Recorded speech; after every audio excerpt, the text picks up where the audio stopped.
What is happening with Marvel's resident vibranium-powered superhero king? Who are the enemies that Wakanda will be facing? And will we see Eric Killmonger again?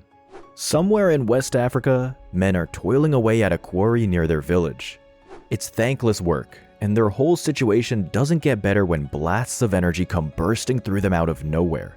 It disintegrates some of the workers in an instant, as two men wearing suits, one black and one white, command their soldiers to attack. In our name, claim this land. These two men are Ra and Khonshu, the rulers of Africa as appointed by the Maker. Together, they're known as Moon Knight, and they've come to exercise their authority over the domain. Little do Ra, Khonshu, and their soldiers know that a couple of masked warriors wielding spears are watching the scene unfold inside the village. No, brother, we cannot act. We will bring the truth of this to our king. Truth. With the decision to not intervene and let things unfold in this poor West African village, one of the spies can only silently protest as they watch Ra and Khonshu's foot soldiers murder its helpless residents and round up the survivors. Tell this village the value of truth. The other masked warriors realizes that they've lingered long enough and invites his comrade to leave. Come, brother, we have seen enough. Yet we have done nothing. Their time will come, brother. We have seen the anger of Ra and Khonshu. Soon they will know the justice of Wakanda. And as the two Wakandan spies leave, a young survivor from the village that has been raised cries in the middle of his burning home. Somewhere else, the king of Wakanda and the superhero known as the Black Panther, T'Challa, sits up from bed after waking from a bad dream. Nightmare, my king? My king. No pleasantries here. We are equals, Okoye. T'Challa's wife and queen and former general of Wakanda's elite squad of women warriors, the Dora Milaje, sits in a separate bed within their palace's chambers. She knows T'Challa's words ring true, yet she still has her reservations about her new status as Wakanda's queen. Not in tradition, not in the eyes of the people. You are king. I am your wife, and I serve your throne. Traditions. Yes. The king of Wakanda looks out their chamber's window, and he sees the sun rise over his realm's grand vibranium-rich cityscape. He has one thought in his mind as he basks in the grandeur of his beloved kingdom. Traditions must change. Later in the day, T'Challa, now in his regal garb, visits the Citadel of Knowledge. His loyal subjects bend the knee and greet him as he enters the building. Inside, he meets T'Chaka, the former king of Wakanda and T'Challa's father. My son, it's early. Are you still plagued with dreams? They are only dreams, father. They are the brutal dreams of a king. Perhaps the gods speak to you. T'Chaka tells his son that it would do him wonders if he paid more attention to the dreams he's been having. But T'Challa simply brushes this off and tells his father that he needs his advice. In reply, T'Chaka tells the king of Wakanda to visit the divine mother of the Voodoo Khan, saying that she needs T'Challa's counsel. Hearing this, the king of Wakanda makes his thoughts known. She wants my servitude.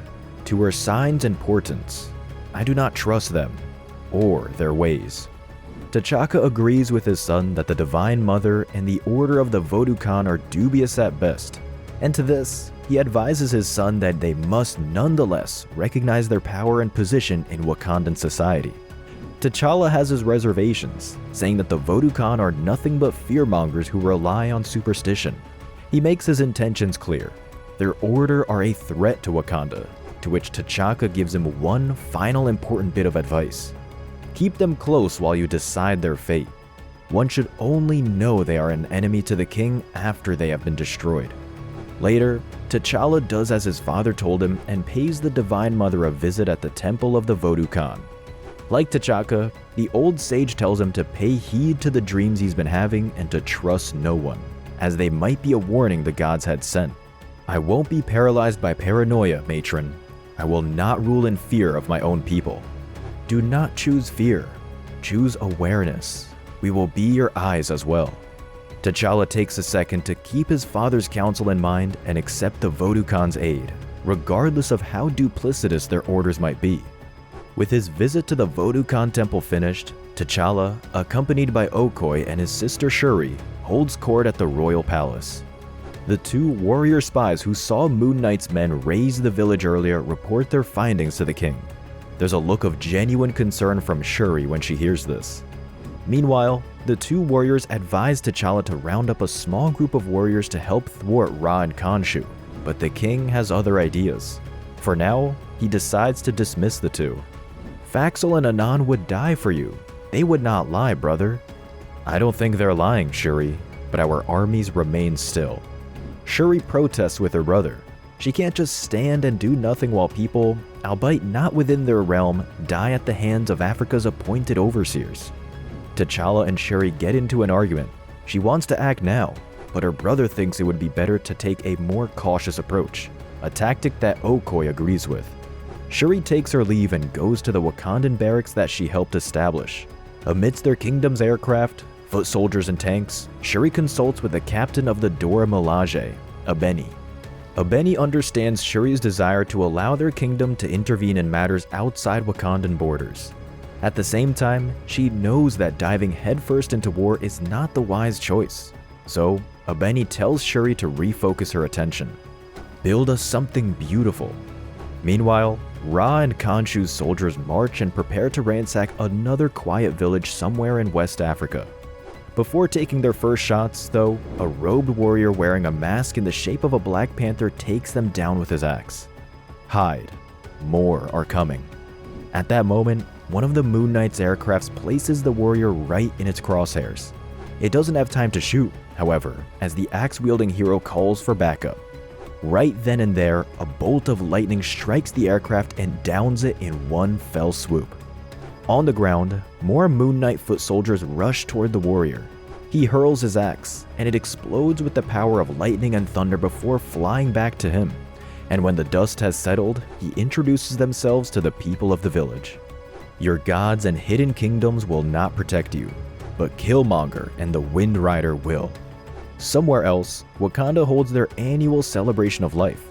T'Challa stands atop a floating podium with his father and a robed woman behind him, as the king addresses his subjects. It is my honor to serve as your king. You are my strength. You are my family. You are my faith. You are my legacy. Out of nowhere, the robed woman on the podium reveals that she has bombs strapped to her body. For Khonshu! For Ra! In the split second that this happens, all T'Chaka can do is push his son away from the podium before the explosion hits. T'Challa could only scream for his father as he fell to the ground and watched the bomb go off. He activates his Black Panther suit mid-fall, and when he lands, all that's left of T'Chaka is his charred corpse.